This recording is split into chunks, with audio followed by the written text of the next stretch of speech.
მოგესალმებით, ჩემო ძვირფასებო, ეს არის გადაცემა გზა და ჭეშმარიტება, ჩვენ კი მისი წამყვანები დემეტრე ზარქუა და მირზა ჩხოლარია გახლავართ. სანამ უშუალოდ დღევანდელ თემაზე ვისაუბრობდეთ, მე მინდა და უბრალოდ ჩვენ გვინდა რომ მადლობა გადავუხადოთ ონლაინ საჩუქრების მაღაზიას, რავაჩუკოს, აი ასეთი ლამაზი ჭიქებისთვის, თუ თქვენ არ იცით რა უნდა აჩუქოთ თქვენ საყვარელ ადამიანს, აუცილებლად მიწერეთ რავაჩუკოს და ის შეურჩევს თქვენ ძვირფას ადამიანს ძალიან მაგარ საჩუქრს. კიდევ ერთხელ ძალიან დიდი მადლობა რავაჩუკოს.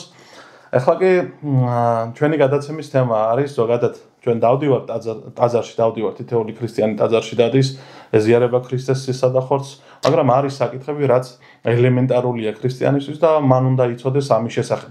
ჩვენ გადავწყვიტეთ ასეთი რაღაცა, რომ თითოეული გადაცემიდან ადამიანებმა უნდა გაიგონ ის მნიშვნელოვანი საკითხებზე პასუხები, რომლებიც უნდა იცოდეს ქრისტიანმა და დღეს ვისაუბრებ ჩვენ წმინდა წერილის შესახებ, ზოგადად ბიბლიაზე ვისაუბრებ და წმინდა გარდამოცემის შესახებ.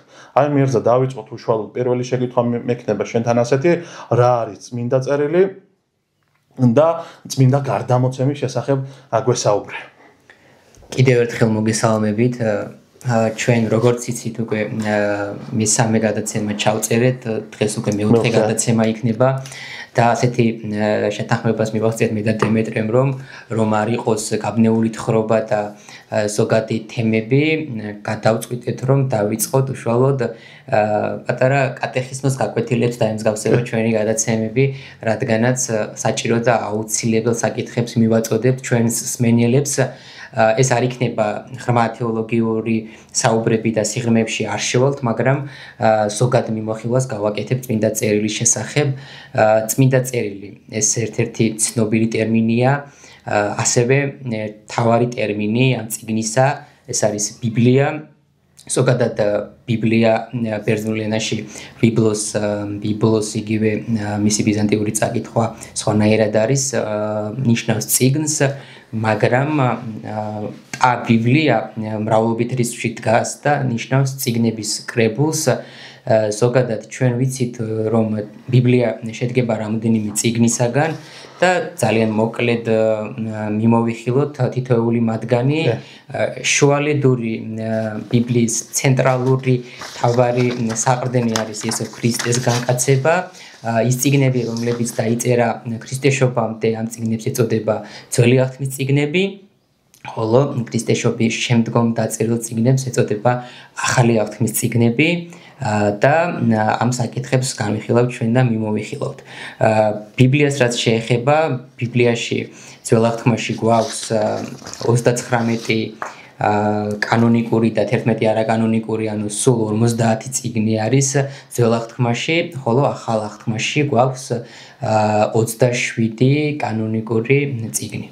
ადამის დროიდანვე დაიწერა თუ არა? ძალიან საინტერესო შენიშვნა.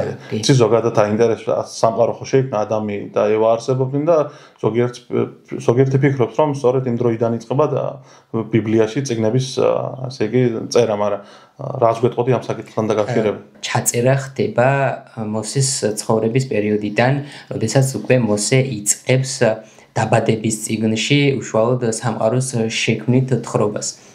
ანუ არ იყო ადამიანიდან მოყოლებული ჩაწერილი ეს ცნობები და ამის გამო რომ ჩვენ წმინდა წერილთან ერთად ხელმძღვანელობთ წმინდა გარდამოცემითაც ძალიან მნიშვნელოვანია თვით წმინდა წერილის წიგნების კანონიკურობასთან რომ მიდგა საკითხი რომელი წიგნები იყო კანონიკური და რომელი არაკანონიკური ეს პრობლემა წამოიჭრა იქიდან გამომდინარე რომ როგორც ძველ აღთქმაში ისე ახალ აღთქმაში იყვნენ სხვა არაქრისტიანი მწერლები რომლებიც წერდნენ მრავალ ნაწერები ჰქონდათ ეპისტოლეები ჰქონდათ და ზოგიერთი მიაწერდა რომ გავრცელებული იყო ეს ნაწერი მაგალითად ძველი აღთქმის მოღვაწეს წინასწარმეტყველი იქნებოდა თუ სხვა ახალ აღთქმაშიც ფიქსირდებოდა ასეთი მომენტები და რომ განწმენდილი იყო და კანონიკურ და არაკანონიკურად ამიტომ დაიყო და რაც შეეხება კრებებს, კრებები ჩატარდა, კრებები მიეძღვნა ამ ყველაფერს კანონიკურად დადგენილება ამ წიგნებისა თვით მოხდა ლაოდიკიის კრებაზე აღმოსავლეთის ეკლესიაში 360 წელს ხოლო დასავლეთში ეს იყო 416 წელს კართაგენის კრებაზე განიხილეს და ჩამოაყალიბეს ამ წიგნების კანონიკურობის საკითხი. მრავალი თემები არის წმინდა გარდამოცემასთან დაკავშირებით, რომ სწორედაც კანონიკურობის საკითხი წმინდა გარდამოცემით დაადასტურეს.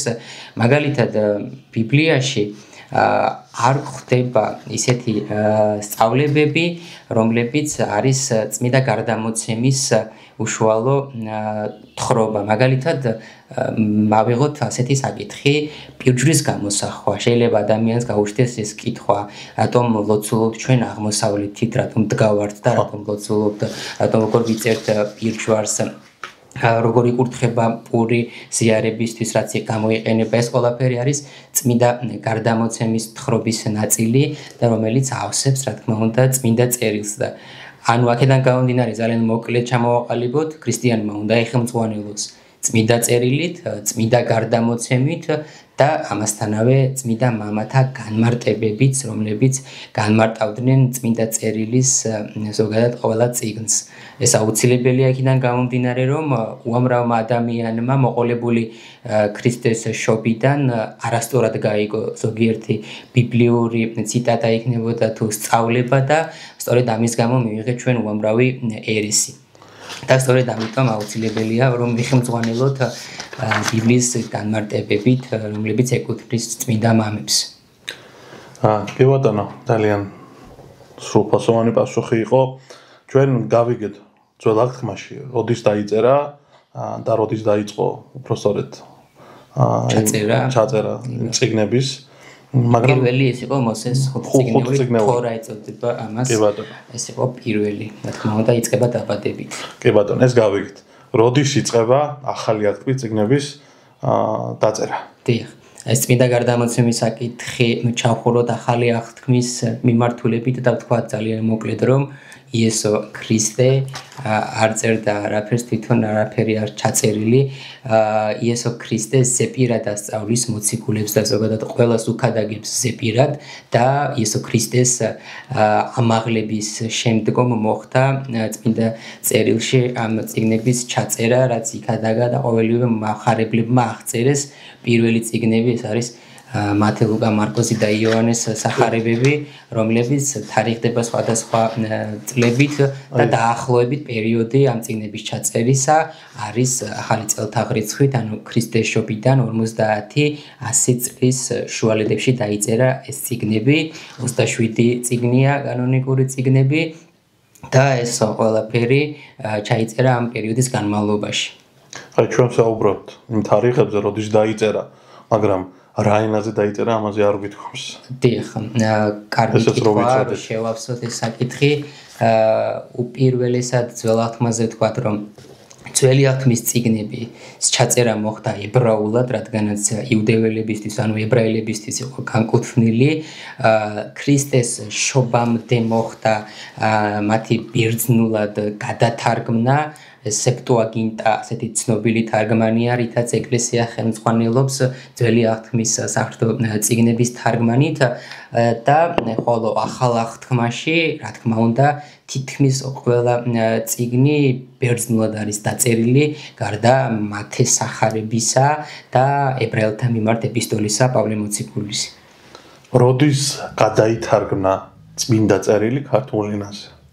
წმინდა წერილის ქართულ თარგმანებს რაც შეეხება, ჩვენ ზუსტი წყარო არ გვაქვს, მაგრამ ერთი რაღაც მნიშვნელოვანი წყარო შეგვიძლია მოვიხმოთ ჩვენ და აქედან ვასკვნით, რომ წმინდა წერილის თარგმანი, ბიბლიის თარგმანი იყო მე-4 საუკუნეშიც, რადგანაც თვით იაკობ ხუცესის შუშანიკის წამებაში ჩვენ ვხედავთ, რომ შუშანიკს ევანგელია, ანუ სახარება აქვს. ევანგელი თვითონ ბერძნული ტერმინი ხარებას ნიშნავს და სახარება ფიქსირდება და აქედან გამომდინარე ზოგიერთი მკვლევარი ასკუნის, რომ მე-4 საუკუნიდან უკვე იყო წმინდა წერილი და ბიბლია ქართულად, ხოლო სხვა თარგმანები უკვე მე-13 საუკუნით თარგმდება. უძველესი თარგმანი, რა თქმა უნდა, ატიშის 4-თავი არის და ასევე ძალიან საყურადღებო თარგმანი ეკუთვნის გიორგი თაწმინდელს, რომელიც თარგმანიც ერთ-ერთ თავად კანონიკურ თარგმანად არის მიჩნეული ჩვენი ეკლესიის. აი, ჩემი შემდეგი შეკითხვა სანამ შემდეგ კითხვაზე გადავიდოდეთ, ერთ რაღაც დეტალს შენიშნავ, იმიტომ რომ მშობლების ხშირად მისვამენ ამ კითხვას და გიმნაზიაში მოსწავლეები რას ნიშნავს ზოგადად აღთქმა. აი, ახალ აღთქმას ვამბობთ, ძველ აღთქმას ვამბობთ და რას ნიშნავს ეს ყოველივე. Ძალიან ჩამოვაყალიბოთ, რომ ერთ-ერთი პირველი სადაც ხდება ეს ტერმინი არის, როდესაც თვით მოსე ადის სინას მთაზე და 10 წდება ჩამოაქვს, აღთქმა ფიქსირდება ეს ტერმინი, აგრეთვე ახალი აღთქმა ეს ტერმინი ძველ აღთქმაშიც იერემია წინასწარმეტყველთან ფიქსირდება, ხოლო ახალ აღთქმაში, როდესაც უშუალოდ იესო ქრისტე მოწაფეებს აზიარებს, ამბობს, რომ ეს არის სისხლით ჩემი თქვენთვის დათხოვილი ახლის აღთქმისა.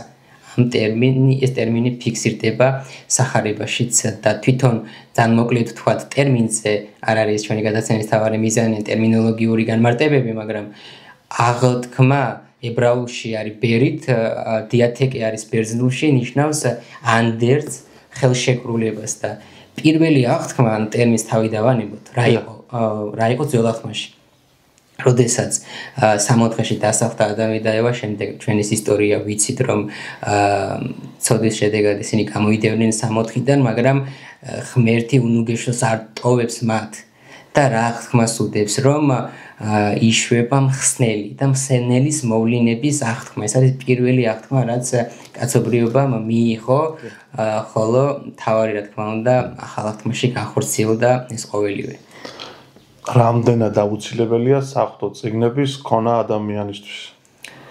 საღვთო წიგნების უშუალოდ ბიბლიას უკავშირდება ქონა, რა თქმა უნდა, ქონასთან დაკავშირებით გამახსენდა, რომ აი მაგალითად ბაბო ჩემი ოჯახი არ იყო ამად მორწმუნე ოჯახი და ბიბლია ბავშვობაში სულ მახსენდება, რომ ბიბლია იდო ოთახში და წვერი ედებოდა ყოველთვის და რაც ბავშვშიც კი გულის ტკივილს იწევდა, იქიდან გამომდინარე, რომ რამხელა წიგნია, წიგთა წიგნია, ეს წიგნი თუ არ არის, სხვა წიგნები როგორ უნდა მიიღო და ქონა არ არის მთავარი, ეს მინდა აღნიშნო, რომ თუ გაქვს აუცილებლად უნდა გამოიყენო და უნდა გადავშალოთ ჩვენ და ყოველდღიურად უნდა ვიკითხოთ ბიბლია, წმინდა წერილის, როგორც ძველი აღთქმა, ისე ახალი აღთქმა აუცილებელია ეს ყოველივე და წმინდა მამები ასევე ჩვენ გვაძლევენ ასეთ ლოცვები არის, რომლებიც იკითხება წმინდა წერილის წაკითხვამდე.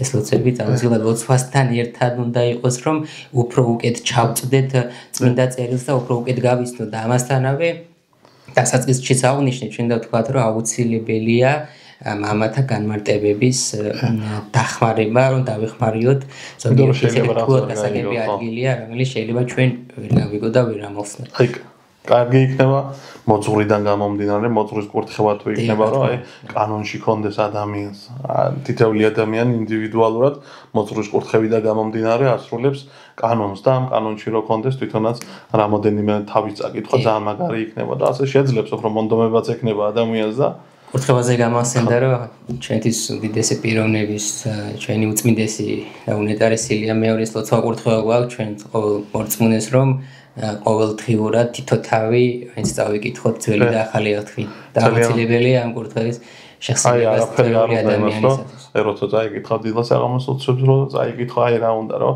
ორი თავი მაგალითად ახალი აღთქმიდან წაიკითხო, ორი თავი ძველი აღთქმიდან და ეს კურთხევა კი ბატონო, მადლობა ჩვენს პატრიარქს ყველაფრის გამო. ჩვენი პატრიარქი დიადი ადამიანი არის. მან თავისი სიცოცხლე მიუძღვნა ქართულ ეკლესიას, მართლმადიდებლურ ეკლესიას და მადლობა პატრიარქო იმ ღვაწლისთვის, რაც თქვენ გაქვთ ჩვენი ქვეყნის თუ ეკლესიის წინაშე. ღმერთმა დიდი ხნით სიცოცხლე მოგმადლოთ და იცოდეთ, რომ ჩვენ ძალიან გვიყვარხართ, არა მხოლოდ ჩვენ, არამედ სრულიად საქართველოს და გაძლიერდით და ღმერთმა ჯანის სიმართლე მოგცე. ძალიან გვიყვარხართ კიდევ ერთხელ რომ იცოდეთ და უსახუროდ გაფასებთ.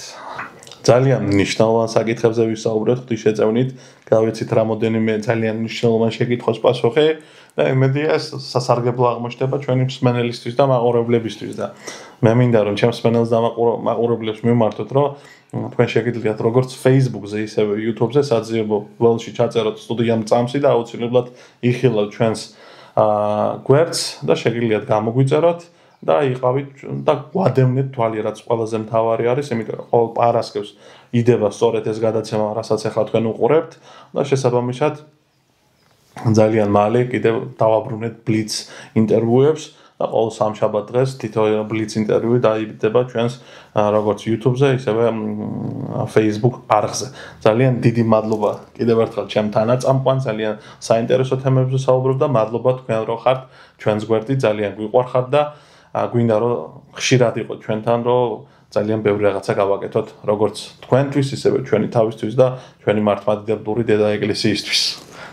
დიდი მადლობა ყველას, რომ გვიყურებთ, რომ ხართ ჩვენს გვერდით და რა თქმა უნდა, კიდევ ერთხელ შეგახსენებთ, რომ ამ კვირაში, შაბათს ან კვირას უკვე დაიდება ათონური სიუჟეტი.